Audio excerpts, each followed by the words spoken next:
नमस्कार, कसे आहात तुम्ही? परत एकदा माझ्या ब्लॉग चॅनलवर तुमचे सर्वांचे स्वागत. मिरची तर चांगली आहे रे. चांगलीच आहे. पोषकाला जरी कमी पडलेलं नाही. त्याला खायला जास्त पाहिजे. जास्त लागेल. त्यात ते पिवळी पडली.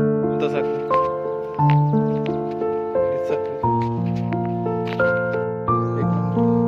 हिरवे आहेत. बाप, मिरची एक नंबर आहे की रे याची. हे वेगळे काढले ते वेगळे काढले वाटते.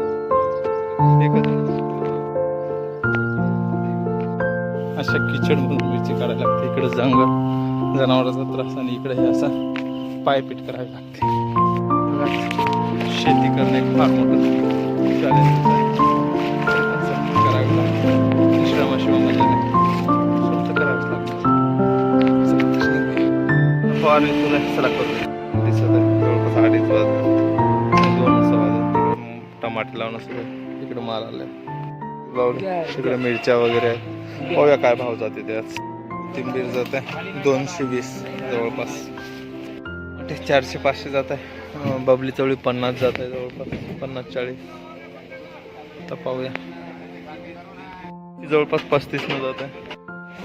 पत्ता कोणतं काय 10 काय गेले. 60 रुपये किलो जात आहे. 30 रुपये किलो जातं जवळपास. डांगर फक्त 12 रुपये किलो जातं. पण ते तेवढं विशेष नाही म्हणून. रात्रभर झोप नाही झाली. चला निघूया आपण घरी.